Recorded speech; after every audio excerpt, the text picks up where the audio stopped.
इस तस्वीर को जरा एक बार गौर से देखिए।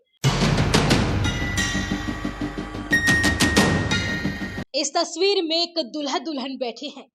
दूल्हे का नाम आरिश है और दुल्हन का रहीमा। दोनों की शादी को अभी 3 महीने का ही वक्त गुजरा है। पहली नजर में आपको ये जोड़ी बेहद खूबसूरत लग रही होगी, लेकिन इस खूबसूरत तस्वीर के पीछे की जो काली कहानी है, उसे सुनने के बाद आपका भी दिल दहल उठेगा। दरअसल दूल्हा बना आरिश अब इस दुनिया में नहीं है। इस दुनिया में न होने की वजह बनी है उसी के बगल में बैठी खूबसूरत दुल्हन रहीमा। अब आप सोच रहे होंगे कि शादी के महज 3 महीने के भीतर आखिर ऐसा क्या हो गया जो दूल्हे आरिश की मौत की वजह बन गया। तो चलिए आपको ये पूरी कहानी बताते हैं। दरअसल ये मामला उत्तर प्रदेश के हापुड़ जिले के बहादुरगढ़ थाना क्षेत्र के गांव मोहम्मदपुर रुस्तमपुर का है। यहाँ रहने वाले 32 साल के आरिश अली का निकाह 25 अप्रैल 2025 को बिजनौर के सेवहरा की रहने वाली रहीमा के साथ बड़े ही धूमधाम से हुआ। आरिश अपने परिवार का इकलौता बेटा था, इसलिए आरिश की शादी के बाद जब नई नवेली दुल्हन घर में आई तो परिवार की खुशी का ठिकाना नहीं था।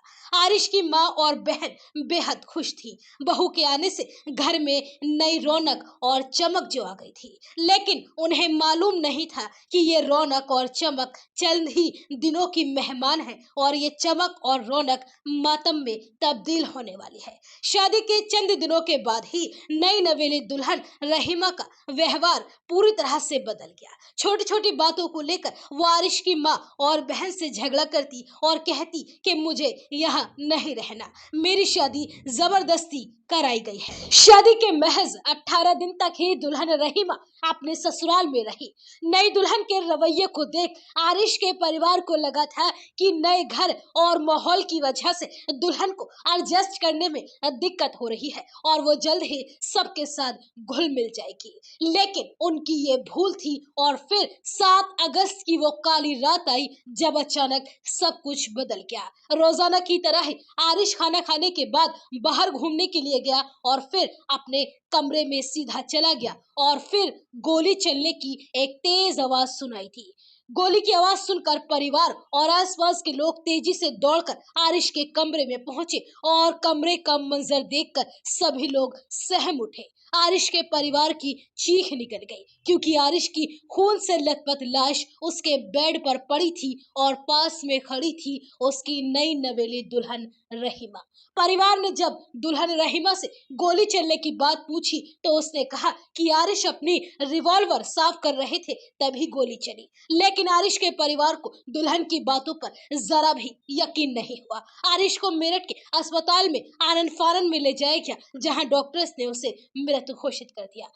मामले की सूचना पुलिस को दी गई, लेकिन पुलिस पूरे मामले की गहनता से जांच की जगह इस मामले को हादसा करार देती है, जबकि आरिश का परिवार चीख चीख कर कहता रहा कि आरिश की कातिल उसकी दुल्हन रहीमा है, लेकिन पुलिस ने दुल्हन के खिलाफ कोई ठोस कार्यवाही नहीं की, जिसके बाद आरिश का पूरा परिवार आसपास के गाँव के लोग आरिश को इंसाफ दिलाने के लिए खड़े हो गए। आरिश को इंसाफ दिलाने के लिए परिवार ने प्रदर्शन किए, जिसके बाद आखिरकार पुलिस ने आरिश की मां की तहरीर पर इस घटना के 10 दिन के बाद हत्या की धारा में मुकदमा दर्ज किया, लेकिन बहू को पूछताछ के बाद छोड़ दिया गया, जिसके बाद वह फरार हो गए। इस मामले में आरिश की मां फलकनाज ने बताया कि मेरे इकलौते बेटे आरिश का निकाह रहीमा से हुआ था, लेकिन रहीमा इस निकाह से कतई खुश दिखाई नहीं दे रही थी। वह आरिश और मेरी बेटी से झगड़ा करती रहती थी। रिश्तेदारों और गांव वालों के समझाने पर तलाक और हिस्सा मांगा करती थी। आरिश की मां फलकनाज का आरोप है कि मेरे बेटे की हत्या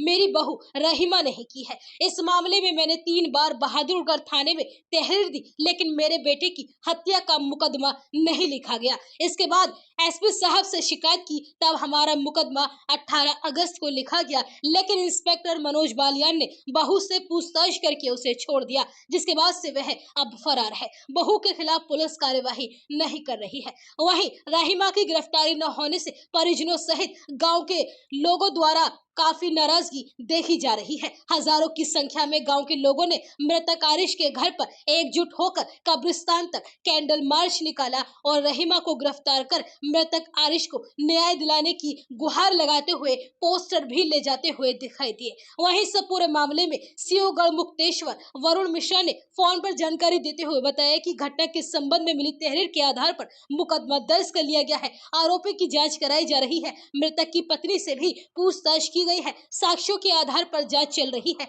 और जल्द ही इस पूरे मामले का खुलासा कर दिया जाएगा। वहीं इस पूरे हत्याकांड के बाद आरिश के परिवार में मातम पसरा हुआ है और परिवार इकलौते बेटे के लिए लगातार इंसाफ की मांग कर रहा है।